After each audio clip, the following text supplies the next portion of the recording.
Waiting to handle objections could be killing your sales. Addressing your prospect's objections at the end of a sales call is what salespeople have been traditionally taught. So I get why you think that that's what you should do. In fact, most sales entrepreneurs only want to handle objections if they come up. But that's like if you're in the dating scene and you wait for your 14th date before you let your potential new partner know that you're married with 2 young kids. This might be an issue for some people and a potential objection. By not bringing it up, now you have just wasted your time and everybody else's, and the final goal of being together may not happen.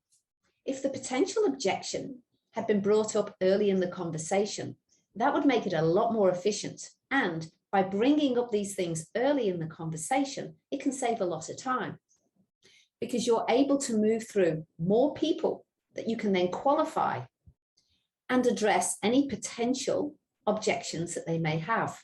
Likewise, when you're in a sales conversation, isn't it more important to be upfront about any limitations of your product so that you can handle them with honesty, authenticity, and confidence and get them out the way early? If you don't, you could end up being on the back foot, trying to recover from the sale that's walking out the door. When we look at all the successful sales entrepreneurs, they are confident about their products, regardless of the limitations they have. And all products have limitations to some degree. So how do you do that? Well, the easiest way to do this is to spend time in preparation and pre-call planning prior to the sales meeting. First, you need to make a list of the common objections that you've already identified during previous sales conversations. These are probably the same objections that are common in most sales calls, so that's a good place to start. However, you also need to think about your products or services and write down any objections that are very specific to yours. Typical objections are around price, or maybe the timing isn't right. For some people, they may need to consult with a third person, so that could be their spouse or a business partner. And some people may even refer to the competition. So you need to be prepared for all of these objections. The second thing is to write out how you want to handle each of the objections. So take the time to create your own response so that you're not fumbling for words when you're in front of your prospect. Because if you do that, it creates the impression that you're not confident, or maybe you're hiding something, and that will severely affect any trust that you've previously built up. And the next thing you need to do is think about which of these objections would be best if they were brought up by you rather than your prospect. Once you've identified them, you can create your script for handling these objections and plan when the best time is for you to bring them up so that it naturally flows with your sales conversation.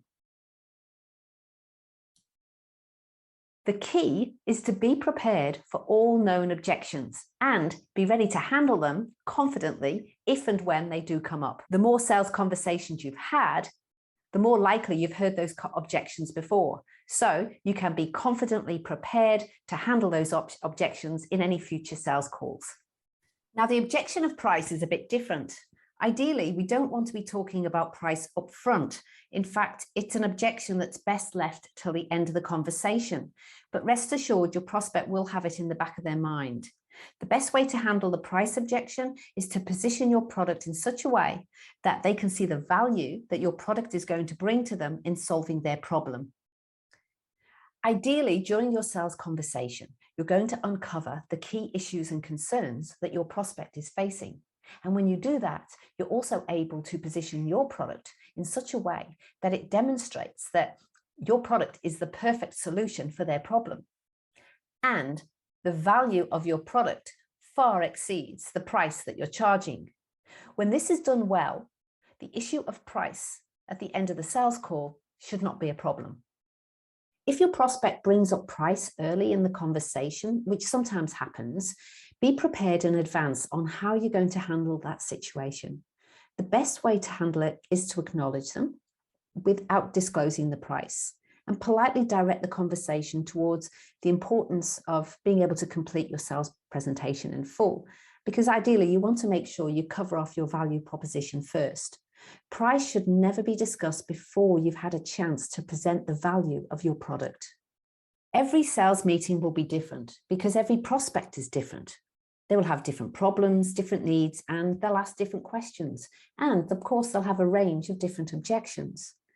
So if you want to be confident in your sales call, being prepared in advance is the best way to handle any sales situation, and especially the sales objections that will undoubtedly come up.